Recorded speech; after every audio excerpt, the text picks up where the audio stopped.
going on, my brother? Hey, brother, what's going on? How are you, man? Good afternoon. I'm wonderful, man. You never know how much you need someone until they're not there. I know exactly what you're talking about. I wanna give a shout out to our usual producer, Israel, your son, my nephew, who's running the board or the screens or whatever it's called. I have that duty tonight, and so there's a reason why we decided to do it that way, to give it to people who are more capable, intelligent, and younger than us, for sure. What's up, brother? Well, and he just in case anybody's wondering, he's off and working now. So he had his first scheduled conflict. He was stressing a little bit, and I said, "Don't worry about it. I don't need you to stress about, you're going to have many scheduled conflicts in the future." So today was the first of many, but we will survive. I promise you that. Many scheduled conflicts. I think the more you do, the more you have that, regardless of how many calendars you have or how many people that are reminding you. It doesn't matter. Somebody will always figure out a way to mess you up, mess your schedule up. Yeah. Well, this week was the official. I mean, I'm still eating dirt. This week was the official week where ugly wins started in El Paso. I was just talking to our guest off camera here that man, I don't think I've ever been in a place that gets wins as we do here in El Paso. We actually get the ugly dust storms, and like today, just to give everybody an example, today about 10 in the morning and up until like an hour ago, you cannot see 10 feet from you. It was crazy, man. 10 feet. Yeah. Good Lord. That's wow. Yeah, it was ugly. I'm telling you. And I know this because I'm a realtor and I got to be out there. Right. So that's what I'm saying. Up until a few hours, I was still eating dirt. It was crazy. I mean, I should remember that, but I don't. So just perspective, we had a storm last night I'm going to say about 2-ish in the morning, maybe 2:30 or, and same kind of thing, but it's not the same because we don't have any dirt around here. Plus it's in the middle of the night. Right. Oh, yeah. But all of a sudden, you just hear if it's really bad, the sirens. But you hear the wind, you hear the rain, you hear the whole thing, and you look out the window, and we have trees everywhere. So the trees are horizontal instead of vertical, and that's how you know it's pretty bad.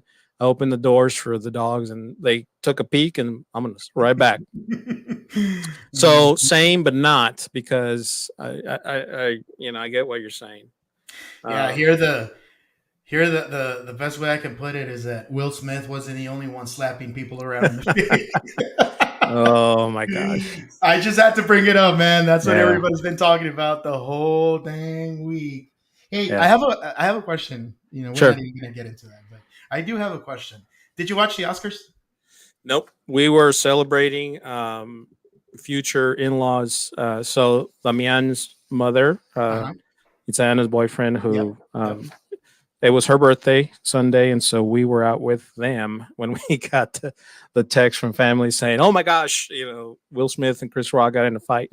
Oh, okay, yeah, because I was, we didn't watch the whole thing, but we watched, I don't know, like half of it, and I realized that I haven't watched many of those movies, and I don't know if that's a bad thing or a good thing, but I think I recognized like 2 movies, and I was telling my wife, man, we gotta watch more television, more movies, because I'm not, there's a ton of movies that were on there that I like. I mean, every business, your business, my business, that we all have awards things, right? Nobody cares except the people involved, and I think the Oscars, the Grammys, etc., are the same, except that they're all famous. We all see them on TV regularly or whatever else, and so we all want to see who won whatever. But then we realized we haven't seen, a lot of the stuff, because we got into Ozark. I've been kind of putting that out there, and Ozark's not going to win anything, even though the 2 main characters are favorites of mine personally as far as actors. But I agree with you. We never know. It's crazy because we don't most of the movies. And then maybe we will see some of them afterwards, but we haven't seen them. Yeah, I know the one that received a few nominations. Don't Look Up. I watched that on Christmas Day, I believe, just because I had time in my hands. But and then my daughter, she's into that stuff, so we wanted to watch that. So I watched that one. It didn't win anything. I mean, it had several nominations, but Yeah. And then I haven't watched the film of the year, which is Coda, and I do want to watch that because Eugenio Derbez is on it. Yeah, that and Jimmy Fallon's drummer, and I can't, he has a stage name, so to speak. He won an Oscar. I don't know for what, but the drummer and his band for the Tonight Show is the main guy, and he won an Oscar. So I do want to look up that, whatever that was. Yeah. But there was drama, and I feel that it might have been staged so that people, maybe more people would grab their attention. But I don't know. Everybody has their thoughts. We will never know, brother. Trust me, we will never know. But hey, great guest tonight. A lot of stuff to go over. So with that, my name is Javier, and we are Problems. And my name is Jorge, and Opportunities. Again, once more, thank you everybody for being with us tonight. This is our podcast, Problems and Opportunities, and our theme is, from every problem, there's typically an opportunity that you can learn from, or you can, embrace. My brother and I have embraced it so much that we created a whole podcast around it. And what we like to do is, we like to come in here and with our guests and just talk about, their day-to-day lives and things that, we want to do some outreach to our people and friends and family and just whoever has the time gives us time and space. We really love to do this. And again, it's been 2 weeks ago. It's been 2 years now since we launched this podcast. And, every time, we love it more and more. So thanks again for being with us tonight. And with that, my brother, if you can introduce our guest. Thank you, brother. I'm going to tell you, a short story, which is going to sound like it's about me, but it's not. There is a tie to this at the end, but our daughters started Arlington schools in 2005 at Pope Elementary, the great Pope Elementary, I call it. Have a lot of pride for Pope, and we just volunteer for everything, from PTA to Dad's Club, whatever was available back then. We just did, not knowing what we were getting into. And then along the way, as we met faculty and administration and everything in the school, one time someone suggested that I should serve in a committee that is district wide, so to speak. And that's important because a lot of people don't know that. I would guess that most districts have citizens committees of some sort. I could be wrong. Maybe Justin will tell us that. But in Arlington, there are definitely opportunities for you to serve in that capacity. And so I'm not going to say her name because I didn't ask her for permission, but so I put my name in the hat and I got it, and it was a Financial Futures Committee. And I really think this is where I met Justin the first time. The point is, brother, we both grew up in the same house. I had no more idea than a spook what was going on in that meeting, because we have 20 people that have volunteered for this, but of all professions and experiences. But more importantly, we have the superintendent of schools and other, very important people for the school district there, because this is a committee that suggests, let's just say, better way of managing finances for the school. But we're full exposure. We're looking at the whole budget for the school, and I think that's where I met him. But the point of the story is, Justin came up to me and introduced himself, our guest tonight, and that made me feel really good because, like I said, I didn't know anything about minutes or motions or process for meetings, and that made me feel. That calmed me down, and I said, okay, I think I can do this. So, our guest tonight is someone who is incredibly capacitated to lead just about in any. Just about in any form in the district. I'm going to just scroll to his through his biography. Or the most important thing about this story for me, or one of the most important things, is he was raised in Arlington, and as he says in his own biography on the East Side, attended the great Sam Houston High School, then went on to Harvard. First of all, he was a valedictorian of his class in Sam Houston High School, went on to Harvard, where he got a degree in government in honors, and real important, first to graduate from college in his family. Then he came back to serve as an educator, not in Arlington initially, but and I'm going to ask him about that program that he was in. But after that, went on to Stanford Law School, earned the law degree, was a law clerk for federal district judges. I mean, I could go on and on and on. But for me, Justin was a guy that came up to me in one of those meetings and just really made me feel at home for what we were trying to do but because at the end of the day, it was about the students of Arlington, and I will be eternally grateful for that. So please help me welcome tonight, Justin Chapa. How are you, Justin? I'm good. Thanks for having me tonight. I really appreciate the invitation to be on. Justin, I really do mean that. I don't know if you remember that. You meet so many people. It's been so many things, but I actually kind of remember it. I kind of remember it as the opposite because it was one of my first experiences being involved in a committee in the city or the district. And growing up here, there was not a lot of involvement, from folks on the east side. And so, when I showed up at Financial Futures, I think it was 2011, and David Wilbanks was on there, who's on the board now, and we were there, a few other folks, and I just thought that I was in a room with Arlington luminaries. And so when you and I hit it off pretty well and had a good conversation, and it was just like, hey, there's people here in Arlington who are kind of like me that I can have a good conversation with, and I was really young at the time too, so.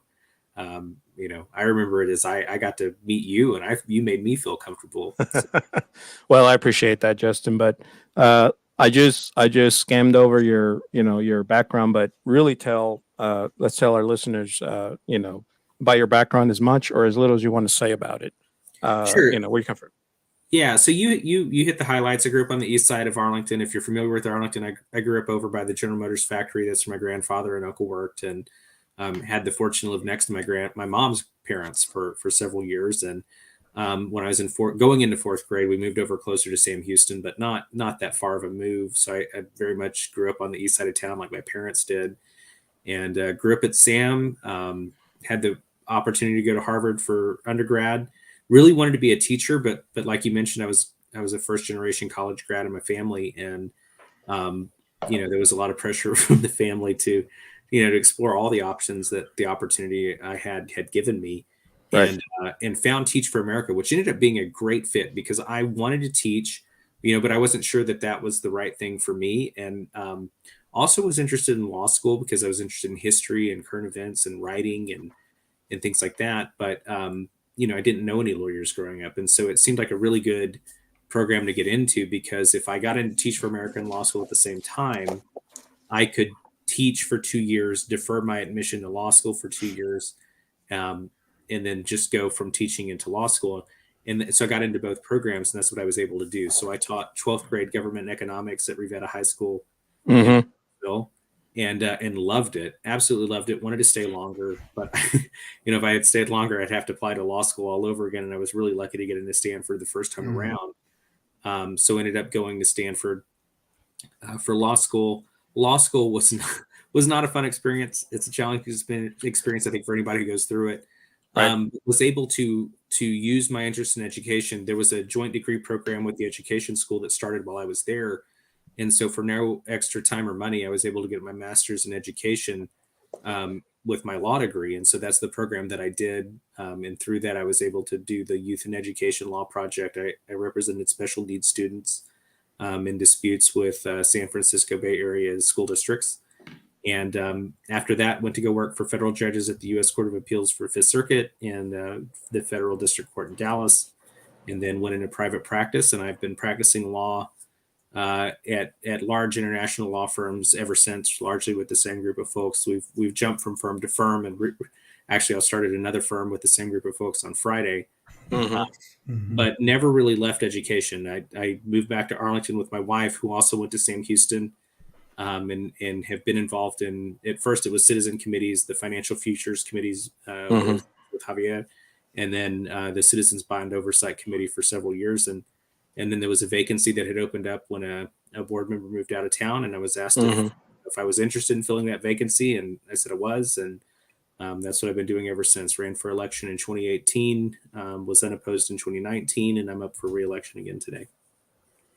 Justin, let's backtrack a little bit on the early days. So tell us a little bit more about that teaching program that you were describing.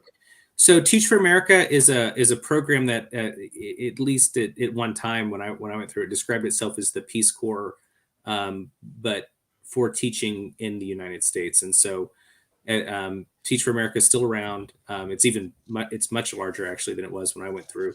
But at the time that I went through the program, it was very much focused on I think about a dozen regions in the country where there were teacher shortages and very much a need to serve underprivileged communities. Mm-hmm. And so I applied for that program and was admitted. And my first choice was to come back to Texas. And at the time, the only two regions in Texas that they served were Houston and the Rio Grande Valley.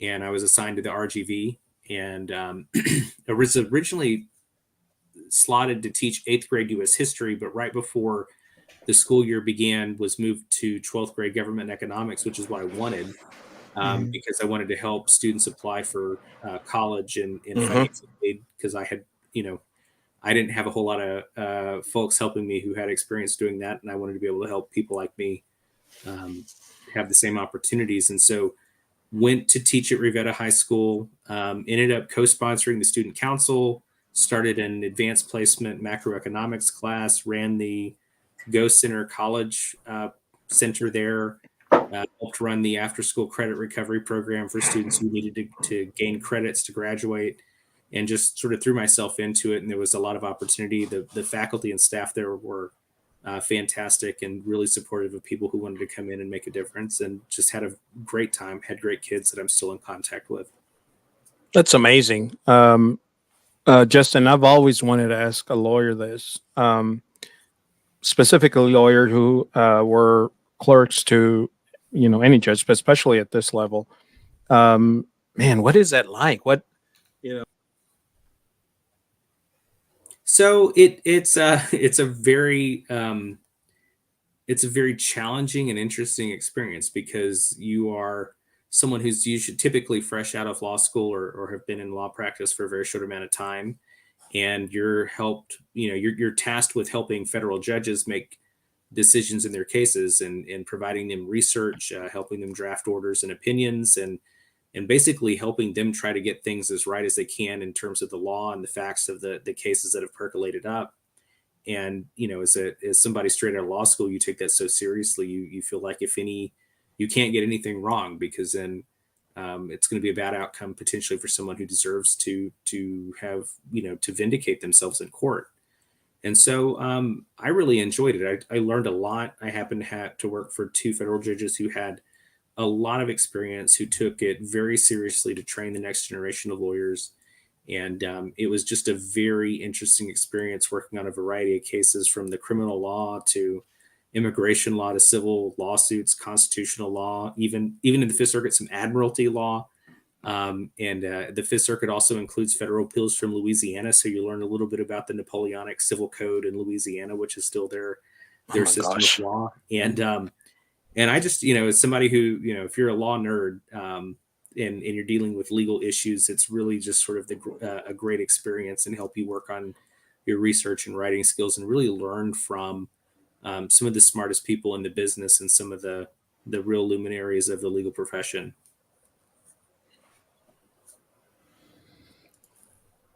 Hey, Justin, I wanted to ask you really quick, because I know myself, throughout my time, I've met a couple lawyers, and some of them are even friends here in the El Paso area. And I've always wanted to ask, I don't know if I've never asked them this question, but I've always wanted to ask this question. Like, do you know you're going to be a lawyer from the beginning? Is that something that you just need to embrace? What's kind of that feeling of when you get into that? It was not something that I definitely didn't go to college thinking I was going to be a lawyer. I honestly was one of those 18-year-olds that I went to college. I knew college was probably the right call for me. Had no idea what I wanted to do. Mm-hmm. I did have a strong sense that I wanted to work with people. I had a strong sense I wanted to be an educator in some way. And so for me, it was working my way through college in terms of, doing my classes, trying to figure out what I was good at and what I liked. And knowing that I wanted to teach, and Teach for America gave me this opportunity to do that, but also what else is out there that I might enjoy or be good at. And I liked research. I liked writing. I liked, for lack of a better word, debate, even though I wasn't on the debate team, and current events, and law seemed like a really good intersection of all of those things. Right. I didn't know any lawyers, and so sort of, taking a shot in the dark. Oh, wow. That's interesting. Yeah. Yeah. And so, law is, it's a really interesting profession where the further you get into the law, I think you find out about more niche practices that you had no idea existed until you get into it. And so, and I've just been fortunate I never anticipated I'd be doing what I do now as long as I have, but it makes a big difference to get into, if you're working with people that you really enjoy working with, and you're doing, for the most part, because, there's some days, like any job, you're sort of like, this is awful. Right. On the whole, if you can work with good people and do good work, it's a pretty good recipe for a career. And that's been my experience really for the last 12 years. 12 years. Yeah. I was about to ask the years. What's interesting is that I think all three of us, at one point thought we were going to teach. I know my brother, when he first started UTA, I think his concentration was to be like English literature or something like that. Yes. I still hope to be a famous writer, the caliber of Stephen King. And I know my bachelor's, it's in kinesiology, interdisciplinary studies. And I actually, Justin, took the teaching certificate, the Texas teaching certification. And I've never been in a class a minute of my life. and but I went through it, and I had to test twice. I didn't pass it the first time. I passed it a second time. My brother remembers that because he helped me pump me up for it, and he probably remembers when I passed it. Yep. But like I said, I obviously I'm not a teacher right now, and we just it's just interesting. I think that's a good segue, Justin, for what I wanted to, we kind of wanted to sub this conversation a little bit just by briefly explaining, your role as a board of trustees that serves a district, right? I think that a lot of people are listening today for the first time, just haven't really had a candid encounter with a person in your position. Tell us how long you've served on the board, and what compelled you to seek a seat on the board. Sure. So I've been on the board about 4.5 years. I came in sort of an atypical way where I was appointed at first to fill a vacancy, and then had to run immediately the next year for the remaining year on the term of the person that I replaced. So I had to run a 1-year special election, and in Arlington, typically the terms are 3 years, and then had to turn around and potentially run for a full 3-year term the year after that. But I didn't get an opponent, and so I was sort of automatically elected to the post. I wanted to run for this. I thought I would, being involved in the Financial Futures Committee, the Bond Oversight Committee, the Capital Needs Committee that put together in Arlington ISD, our 2014 bond package. I thought eventually one day, especially with my background and interest in education, I'd like to be on the school board, but I didn't plan on being on the board as quickly as I did. And the vacancy opened up, and was somebody I really respected, and but stepped into that, and so that happened much sooner than I think it otherwise would have. I enjoy the board because I do, like I said, I have the background in education, but also, like, I had the experience of, I'm very much somebody who believes that education can be a transformative influence on people's lives, and that was true in my case. And the board really works at a systems level to create the opportunities for students to try to do the things that they're interested in and be successful in. And when I went through high school, it was sort of in the heyday of college for all. And so the thought was everybody needed to go to a college or 4-year college. And there were districts that were actually cutting career and technical education programs.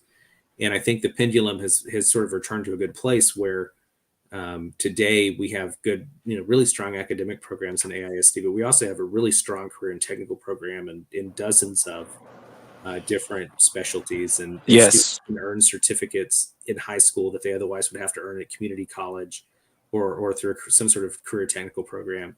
And they can earn them for free through us and then go out immediately into the workforce and hit the ground running. So I just want, I have 3 brothers and 3 sisters, and we're all very different. And there are lots of programs we have now I wish that were in place for my siblings when we were growing up. And so I really enjoy being on the board and helping facilitate the creation and sustainability and growth of those programs. In terms of what the board does, all the time, I think a lot of people have the impression that the board, that basically we work for the school district and we're basically almost superintendents, each one of us. And the truth is that we're all in Texas. School board members are all unpaid volunteers, and that's true whether your district is a large district like AISD with almost 60,000 students, or a district like Dallas with over 100,000 students, or you're a tiny district with a few hundred students. You're all unpaid volunteers, and really what we focus on are the big picture governance level issues. So budgets, staffing, creation of programs, bond packages, renovation of campuses, and reevaluating programs, and really overseeing what the administration and the superintendent does. We get questions all the time or complaints about, I'm not happy with the discipline this teacher gave my student, or from an employee, I'm not happy with my principal put me on a performance improvement plan, like I'm appealing that. And it's just not really what we do on a day-to-day basis. We're not administrators. We typically defer to the administration. And so I think there's a big disconnect in general across the state, across the country, with what school board members actually do. We're not day-to-day employees who have school district. We're really sort of a board of trustees, no different than a board of directors of a corporation or nonprofit, or a board of trustees of a large university. Justin, when people ask me, and my brother and I went to Socorro ISD, which in 1991, 30 years ago, was much different than it is today.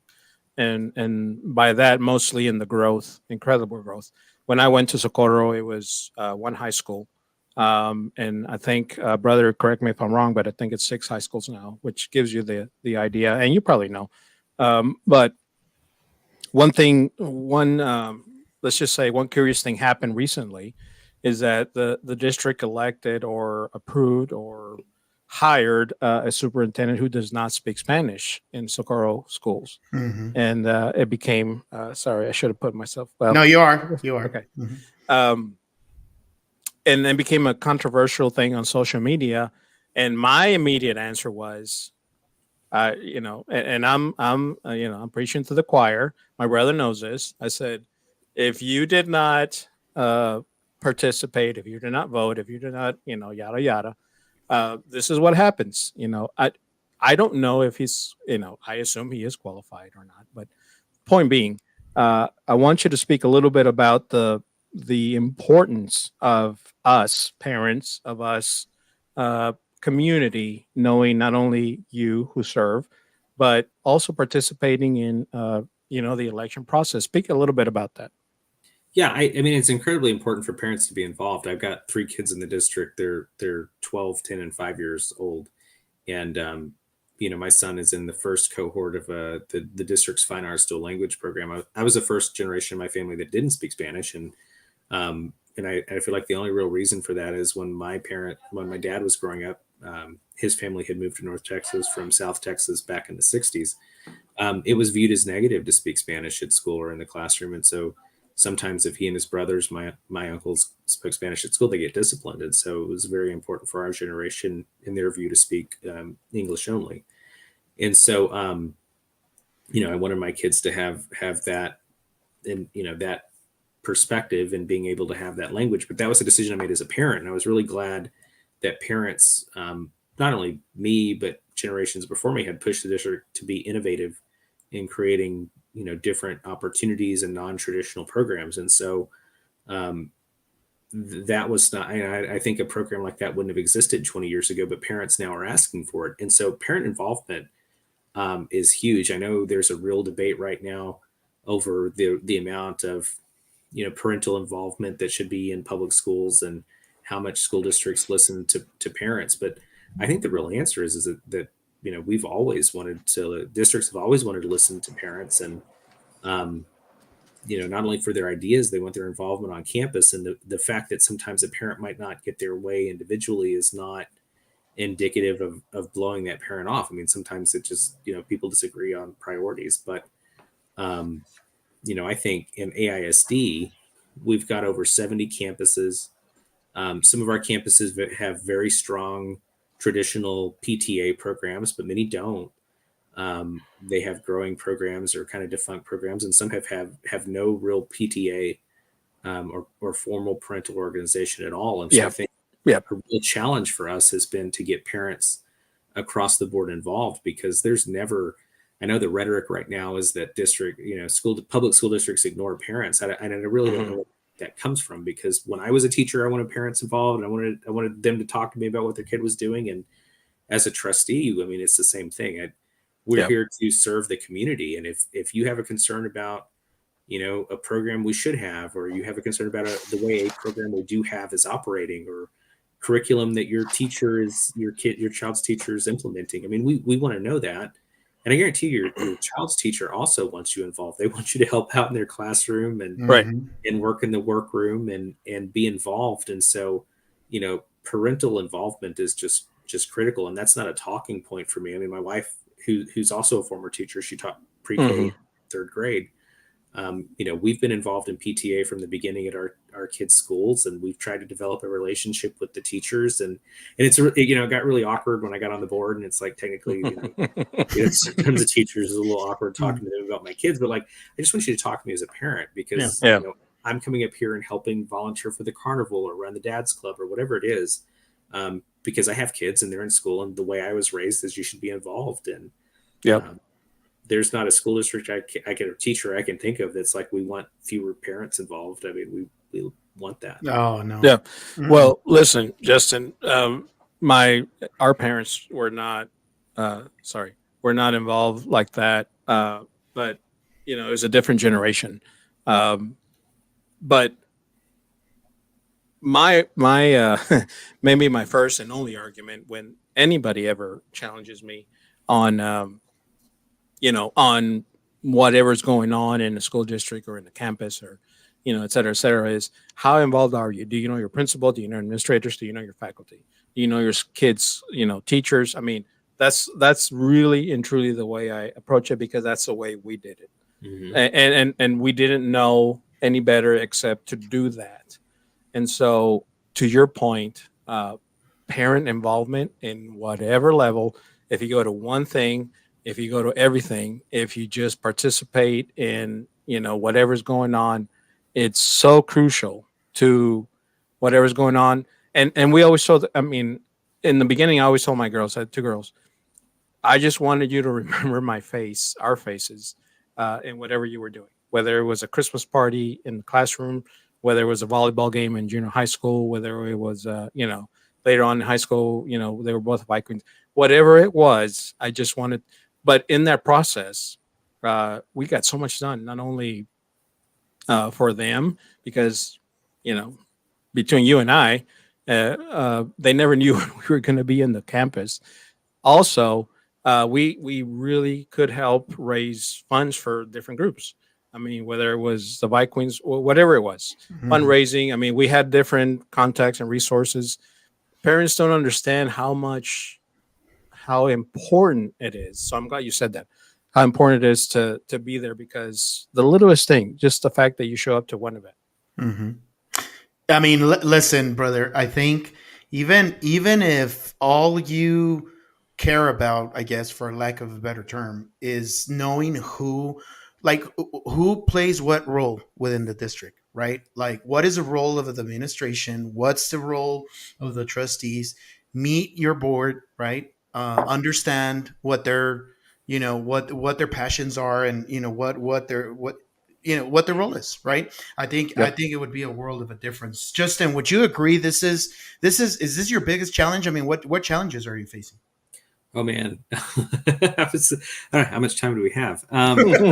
So, I would say, I mean, I think anybody who's involved in education right now would say that one of the biggest challenges we have is recovering from COVID, because you've had this 2-year long period of incredible disruption to the system, and you've got to get your kids back on track for what we were doing before. And Right. and it's even more complicated than that, because it's easy for people to forget. I mean, public school teachers and administrators reinvented public education on the fly to deal with COVID. Amen. Right. So for over a century before that, the default mode of education in this country was in-person learning on a set schedule with teachers, and you had classroom transitions. And then when accountability systems came on, you took essentially the same test, or it was a normed test from year to year to year. So those results were, for better or worse, we can disagree on whether or not standardized tests are appropriate, but there was a consistency to the program, and the consistency is really what helped us monitor it and make sure it was working. So you had 2 big years of incredible disruption, and there's this incomplete data from last year that a lot of people are focused on, but I don't think a lot of people know what it means, at least in Texas. So in Texas, last year's STAR test was not officially graded. It's not accountable. The district's not held accountable to it, and it was totally optional. So a lot of virtual students in Arlington and across the state, they did not take the test at all. Students who did take the test, I think, were very well aware that it was optional and it didn't count. And so we're comparing ourselves to the results that we had from last year, which is a highly atypical year. And I think it's going to be an atypical year this year because of all the disruptions in the fall and winter from Omicron. But you can't compare where I don't think it's going to, I think it's actually going to be probably not even this year. It's not going to be until next year, assuming COVID doesn't flare back up, until we have a good sense of where kids actually are. And between now and then, I mean, you're talking about 3 years. So kids who were going to be in kinder are going to be in second. Kids who were going to be in pre-K and missed pre-K are now in second. And that's really their first or second. That's really their first year of school. And so there's just going to be this backlog of trying to figure out where we are, and kids who didn't have a normal educational experience because of COVID at a young age, and trying to catch them up. And that's a real big challenge, I think, for us. But setting aside, I could talk about that all day, but the COVID recovery, setting that aside, I would say pre-pandemic, parental involvement in large urban districts like Arlington typically is a big challenge. I mean, I think in any district you see a big, a lot of involvement and interest in elementary school, and then it wanes as the kids get older. But I think in big urban districts like Arlington, you see interest, at some campuses it dies off. You don't see a whole lot of involvement at some campuses from the beginning. And that's not to say that parents just don't care. I mean, we have parents who work 2 or 3 jobs, and it's just a big challenge.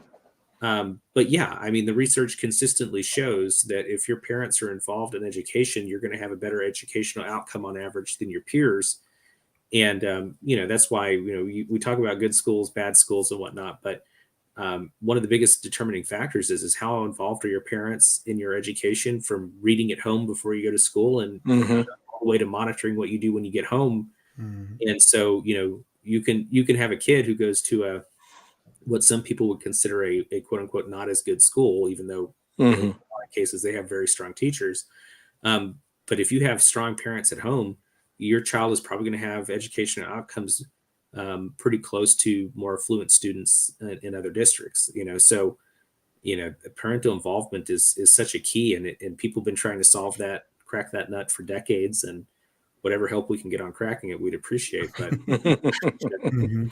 that is really a challenge for districts like us, where we have parents who are definitely interested, but they just may not have the time or resources to get involved. Yeah.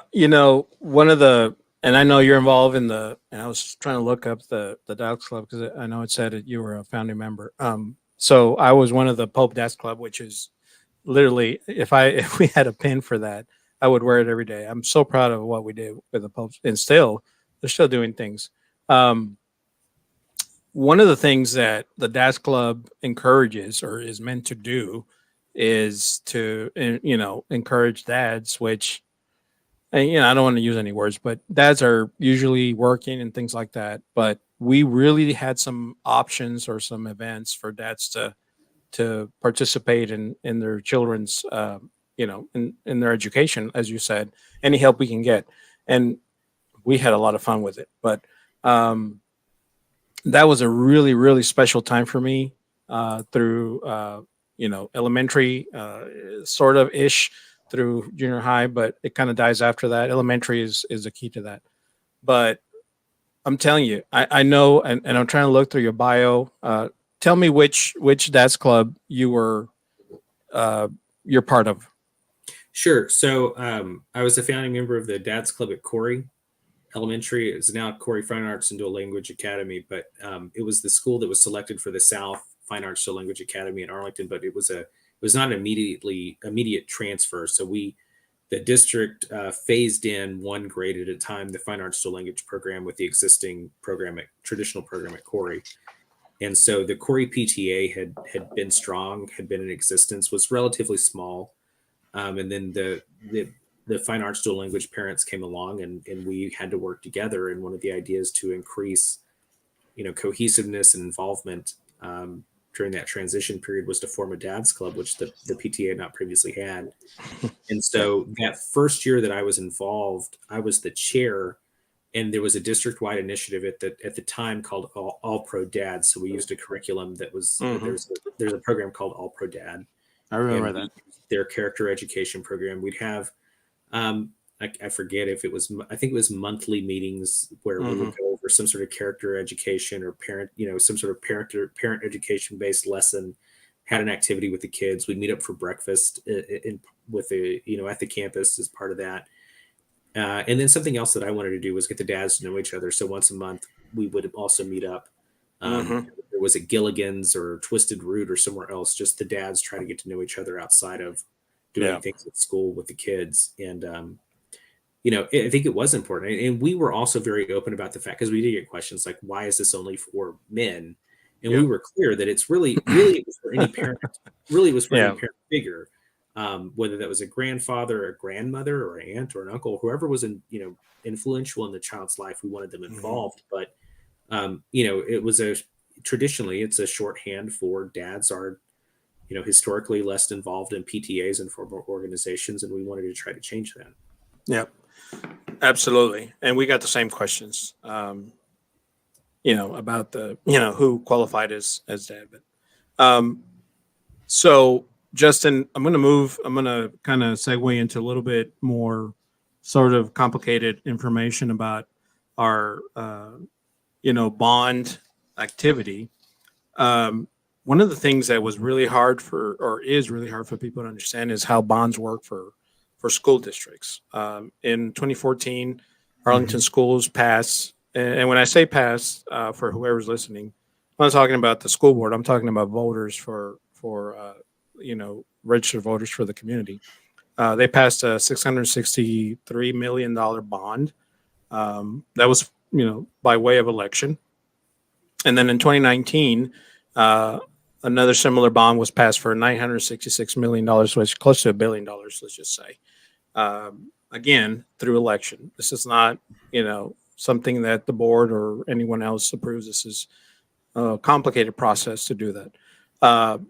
Justin, I wanted you to first just kind of tell us what a bond does. What is the intention of it? And again, this is back to the initial, theory of people this is the first time they're listening to a trustee. What is the intention of a bond for a school district? Sure. And that's a great question, because we do get a lot of questions about this. And I think people generally misunderstand what bond funding is used for. So in a school district's budget, when the district has a tax rate, all districts do, there's really two components of the tax rate, even though you only see one on your tax bill. And one of those is the maintenance and operations tax rate, which is essentially operations. And for most school districts, it's primarily personnel costs. And in the Arlington ISD, approximately 90% of that budget is for personnel costs. So paying people, staff to work positions. So I think a lot of people come into school finance and they think that there's a lot of fat laying out there somewhere that we're just like spending egregious amounts of money on for no apparent reason. But when you're looking at the maintenance and operations rate, it's really people. Between utilities and people, it's about 95% of our budget. Yep. If you want to to build buildings, if you want to renovate buildings, if you want to do long-term maintenance, so really expensive things that you would pay off over several years, like a HVAC unit, buying fine arts instruments that are intended to last 10, 15, 20 years, or technology equipment that's going to last 5+ years, or buses typically last 10 years. You're gonna buy those, at least today in Texas, through bond funds, and that's actually a separate tax rate. So again, you only see one tax rate on your bill, but one part is M&O and one part is bonds. And so when a district goes out to vote on bonds, they're going to use those bonds for capital expenditures. They cannot use bond money to pay teachers. They can't use them to buy all sorts of curriculum materials that are just 1 year or less, sort of consumable things. Right. It really is for those things that you would pay off on over a longer term. Now you can, and some people be like, well, then why are you going to buy, a Chromebook and pay it off over 30 years? Well, at least in Arlington, we don't do that. We peg our bonds to the purpose they're intended for and pay them over the lifespan of the, anticipated lifespan of that asset. So a technology bond will typically pay off in 5 years. A building, if we're building a new campus and bonds are used to build that, we'll pay that off over 30 years. Right. But that's really the big difference is you see on your tax bill a certain rate. That's really two different rates. One is mainly for ongoing operational expenses, and one is to pay the bonds that are paying for the district's capital expenses. And in truth, that unlike cities, counties, public health districts, or community college districts, that money doesn't actually go to the school district. It first goes to the state. All of that is funneled through their complicated school finance formulas, and they spit back a certain amount to each district. So it's designed to where even if property values in your community are going up pretty sharply, it's designed to tamp that down for the school district. So the district is probably not going to experience a sharp rise in revenue, even if property tax values are increasing pretty dramatically. And Justin, let me ask you real quick: is it public knowledge for the what the plan is, as how the bonds will be situated? Yes. Oh my gosh. Yeah. So I know. I already know the answer to the question, but I want you to answer it. So the only way you can authorize bonds, a school district can authorize bonds, is to have that approved by the community.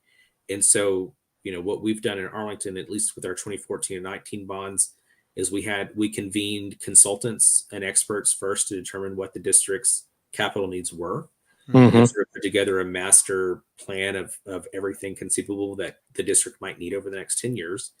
And then we convened a citizens committee to look over that with district staff and with teachers and with administrators, and sort of prioritize, what do we think are the most important things given what we can do. And then from there, they put together a bond package. It's presented to voters. Arlington ISD, I think both in 2014 and 2019, in 14, well predated my time on the board, but did a really good job of going out and hosting, I think, both the times 8 community meetings, did surveys, hosted individual events on campuses and all through the community to try to get input and feedback, but ultimately put together a proposal on the ballot, and voters were presented with that and had to vote on it. So the board votes to put something on the ballot, but the board cannot unilaterally implement a bond package. The voters have to give their say on it. Yeah, absolutely. And as you might have already guessed, I sort of have to become a tax expert in my field when we talk about property taxes and all that. But I really feel like just having casual conversations with clients and there is a breakdown. People seriously did not understand what the bonds are, what they're used for, how they're utilized, and what the plans are. I mean, all they see is tax bills, and Yep. Texas is one of the higher states when it comes to property taxes, as you compare it to like California, Colorado, things like that. But I think it's important to realize, hey, this is what's happening. But yeah, I mean, I that's why I asked you the question, because, like I said, I already knew what the answer was, but I really feel that's where we have some disconnects. Yeah, and it's hard too, because folks don't understand that we were fortunate because of our financial situation at Arlington ISD for both the 14 and 19 bonds. Those bond programs were what we call tax rate neutral. So we did not actually have to raise the tax rate to pay for those bonds because of the way that our bond rating works and because of the way that we have been paying down bonds historically. And so we could go out to voters and say, this will not raise your tax rate. And what a lot of folks hear from that is your taxes will never go up. Yeah.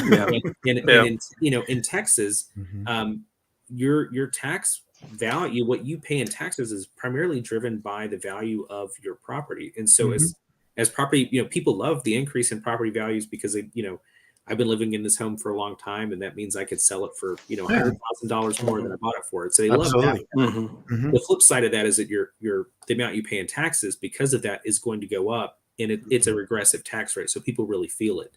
And so then people will turn around and say, like, well, you promised me my taxes wouldn't go up if we pass this bond, but I paid more every year. Well, that was purely due to the market and the value of your property. It wasn't due to anything really that the district did with your tax rate. We did not raise the taxes. And it's also, this is kind of funny, it's been made more complicated in getting people to understand it the last few years because the state legislature passed mandatory ballot language for bond propositions that says that it has to say this is a tax increase on the ballot. Even if in our situation there was no increase in the tax rate. And so, and there's been other districts that have been able to do bond packages and actually lower their bond rate by a penny or two, and they still have to put on the ballot, this is a tax increase. And so the state has tried to make it harder for districts to pass bonds, but it's the local community that has to sign off of it, and it's really hard. It's hard enough to explain how that system works, and it's even harder if there's actually incorrect mandatory language. It says it's a tax increase when actually it's not. Right. Well, one short comment on that, which this is what I try to preach to people. Number one, the bonds, obviously, and we don't have enough time to go into, the details of that. Although I am going to ask you about the facilities off of Division near Cowboy Stadium because everybody knows where that is. But the district wants to remain competitive. The district wants to remain, provide opportunities, to your point earlier, not only kids who are going to go to four-year colleges, but the trades and et cetera, because we know a lot of people like that. But also, I wanted to say this about you, because in Socorro and El Paso, not a lot of kids who, some of my classmates went to Notre Dame and some other things. They never went back to El Paso. They never went back to Socorro. You came back home. So if we want to have competitive say, if we want to have people who are to your caliber, to your accomplishments, come back into town to provide opportunities, not only for yourself, but for your family and for generations to come, this is the thing that creates that. These bonds are the things that create that. These facilities, I'm telling you, and this is where I'll get into that. And you can elaborate on this, but the facilities created around, I'm sure the address is not Division, but there's a division. I mean, there's facilities, arts and sports and other things. I mean, brother, I don't think I even showed you this, but I had the opportunity to go judge some plates for a fundraiser that just happened with the Arlington Education Foundation. But the facilities that are created with this, I mean, there's nothing. Well, of course, I'm Arlington. I just don't think there's anything like that. So, Justin, I really think that this kind of process or bond is intended to do that. Do you agree with that? Yeah, I do. I think bonds are an opportunity. I mean, look, and this is super complicated, but overall school tax rates as just an overall tax rate used to be much higher in Texas, and then in 2006 there was a reform of the property tax system for schools, and the net effect of that was to artificially lower the rate that schools charge, or assessed. But what it did is it made the maintenance and operations tax rate much more focused only on operations because it was artificially lowered and much less on maintenance. And it made districts more dependent on bonds to do types of things that were maintenance or capital expenditure type things that they used to do through the M&O fund. And that's just a consequence of that change. And so bonds are really, especially when they're well thought out, like I think Arlington ISD did, where it's a comprehensive plan on it allows this community to vote on what type of school district do you want? What type of facilities do you want the kids to have access to? And so, I think back to the 14 bond, and it was real easy for people to latch on to some things like, oh, well, we built indoor, essentially indoor multi-purpose fields at each of the 6 traditional high schools. And so people were focused on that. It's like, well, why do our kids need a 60-yard artificial turf field under the max? Yeah, the max. And when you look at what the bond overall was accomplishing, like the max made a lot of sense, because at the same time we were getting criticism for that, we were hearing from a lot of parents, I'm going to move my kid to Keller or some other ISD that has those types of facilities, because we want them to have access to not only if they were in athletics, an indoor full year practice facility, but those facilities are also used by the bands and other groups that, during certain times of year, because of the weather, the heat, they might have to cancel practice or do something, kind of thrown together inside. And this allows us to continue to have those experiences. But the MACs aren't just indoor fields. They include, they have large weight rooms, lots of locker room facilities, lots of coaches' offices and other classroom spaces. And so what it allowed us to do at each of the high schools was there was a space crunch at each of the high schools. And so we could have built a 7th high school and disrupted all the boundaries across the district, which no one wanted to do. Or we could build these facilities, pull those spaces out of the interior of existing buildings and repurpose them for classrooms, and then be able to, right size and better serve the kids there without having to disrupt boundaries and build a 7th high school. And that was a very intentional thing that the district did, not only to bring us on par with more affluent school districts and give our kids the same opportunities as kids from more affluent families, but it also made a lot of sense from an efficiency and facility standpoint of, we don't really need a 7th high school. We just need more room inside the buildings we already have. And here are these things that easily move out. So that was, I think, but it also in the 14 bond, we had the Career and Technical Center. We had massive waiting lists for a lot of our career and tech programs. It allowed us to centralize them. A lot of them were dispersed to the district at different high schools and so weren't accessible. And now they're at one central location. We provide transportation throughout the day to those programs. And within 6 weeks of opening, the CTC was serving 5,200 kids a day. And we virtually eliminated our waiting list for a lot of those career and tech programs, and have allowed a lot of them to just grow because, frankly, we're already going to expand it through the 19 bond, the CTC. And that was something we had a lot of criticism before, in the 14 bond was, where are your career and tech programs? Well, we have them. It's just, we're space constrained and resource constrained. And so and so that also represents what the community wants. So, bond funds, I think, are really critical to any school district that wants to do anything beyond the basic, reading, writing, arithmetic, which is frankly what people expect public schools to do today.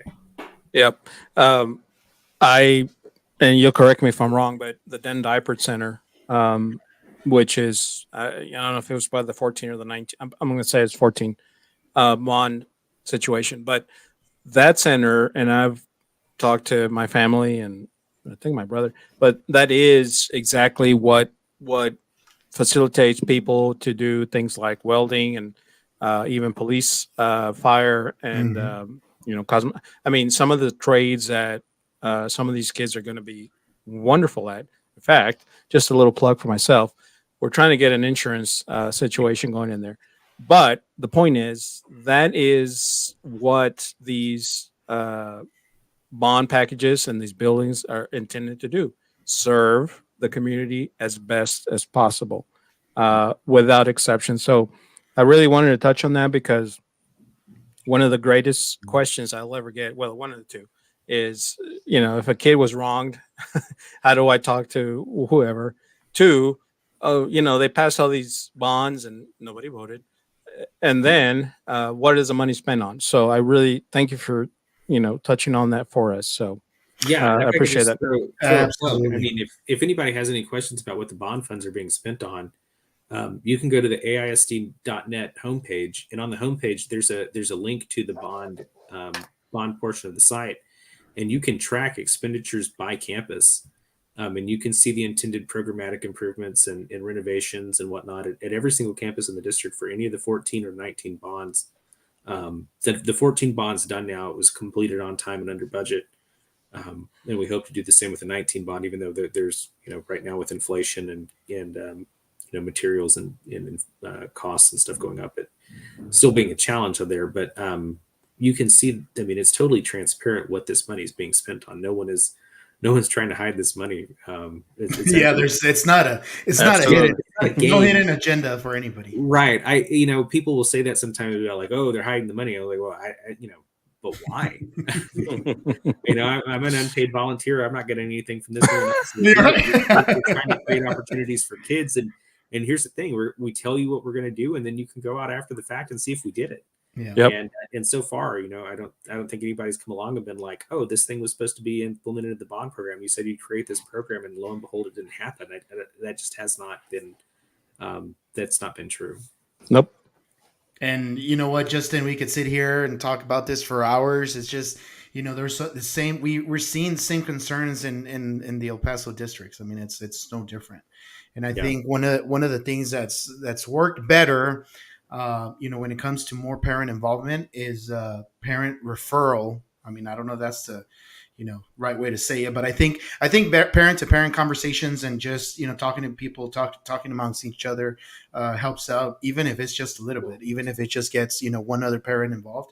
I think because I know administration, the trustees, you guys can talk all day every day, but I think as parents we need to also push that effort forward, because I do agree. I think what happens is that once we're past elementary, so once we get to like junior high school and high school, we feel like our kids, then now they're, they can pretty much be on their own, and then we kind of separate from. That's when they need us the most.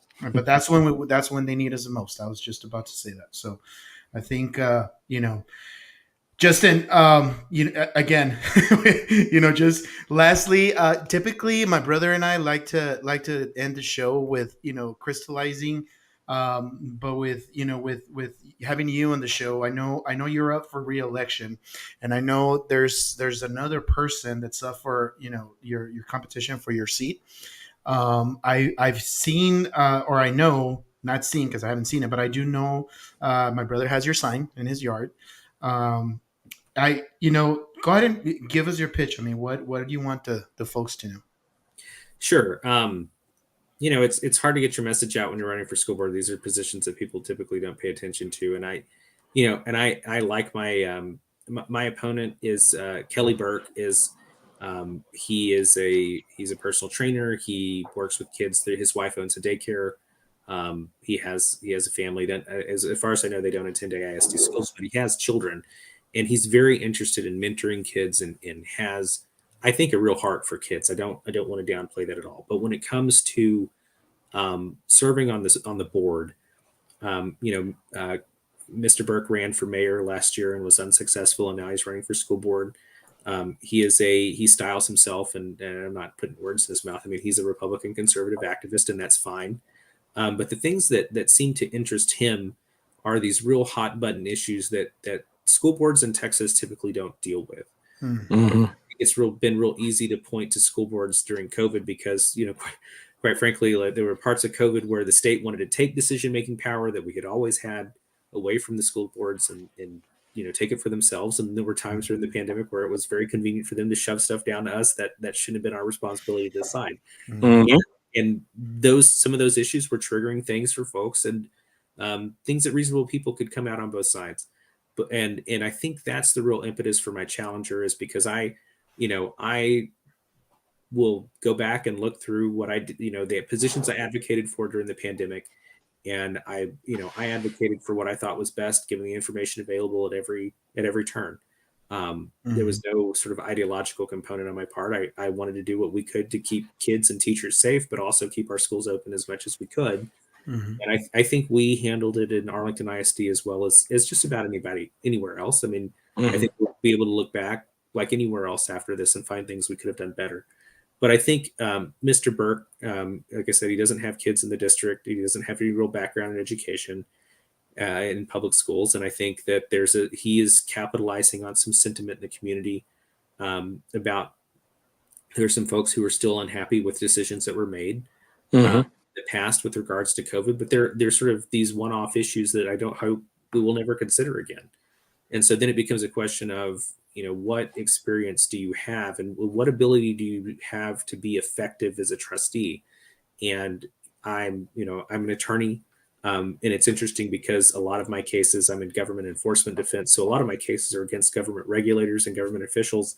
And that's my job by day and by night. I'm a government official. So I have a little cognitive dissonance over that. But I think it gives me a real appreciation of the capacity and the limitations of government authority as a lawyer. And then I'm also a former teacher, and I can come to the table and understand the perspective of educators. I'm also a parent with 3 kids in the district. I understand the perspective of a parent. And I'm also an Arlington ISD alum. I mean, I grew up here. I'm invested in this community. And so that's what I bring to the table. And so when you're looking at somebody that you want to serve on a school board post-pandemic over the next several years, who's going to be the most effective advocate for the things that you care about? In my opinion, it's somebody like me who has experience dealing with education and is a former educator and understands government authority and is a parent, and not somebody who is a true outsider with no real understanding of what school boards do, and who really, in my opinion, quite frankly, should be running for a different office because the things that they are interested in and advocating for are just not things that we deal with. Right. We're not. There's no. We've been accused of implementing critical race theory, of doing things. It is, which is bizarre because when you get down to it, well, who's supposed to be doing the indoctrinating of the students? Right. I'm not teaching a class; it's the teachers. Well, at the same token, folks like Mr. Burke will say, "Well, teachers overburdened and overworked, and they can't even teach the things they're supposed to teach," which is true. So then I would ask, what time do they have to do all this indoctrination of students that you're worried about? And the answer is they don't, because they're not. And I think we're just at an interesting inflection point in American history where we've had this traumatic event with the pandemic, and then we have artificial concerns that have been whipped up by national media and some high profile incidents in school districts that are not Arlington ISD or not even really in Texas. And that's what's got people's attentions, but it's so far afield from what we do on a day-to-day basis. And so my pitch is, I'm here to be the independent voice and to be an advocate based on, my understanding of the educational system and what the community wants. And I grew up here and I was an educator and I understand, how government works. And I think I'm just, there's no, in my mind, and I'm obviously biased, but I don't think that there's any real debate that I'm better equipped to do that than somebody who has zero experience with the public education system in any way, shape, or form. I will absolutely shadow that. I didn't want to scream and jump and dance because I'm a big Justin fan, but absolutely. I mean, there is no better representative of a community or a district than someone who not only was here, went through the school, schools in Arlington. Again, back to the point of going away and coming back with a lot of experience and a lot of opportunities, I'm sure, elsewhere, and coming back to the community to serve. And that's the way I announced it. One of the greatest servants that I have known, and I'm so privileged to have met him, in that community. So I will appreciate that. And folks say that to me, and it sort of makes me, I kind of keep looking away, but I've never viewed it that way. I mean, I grew up here, my family's here. I had the extended family experience growing up, and I wanted to have my kids to have the same. And my wife grew up here, and we were always, the long-term plan was always to come back here to raise our family, because I really think Arlington's a great place to raise a family. And I don't feel like I've missed out on, me or my kids have missed out on anything, being here in Arlington. I think it's a very diverse city. It's a very entrepreneurial city. And we, like I said, biased, I grew up here, but I've lived all over now. And I do believe it's a great place to be. Yeah.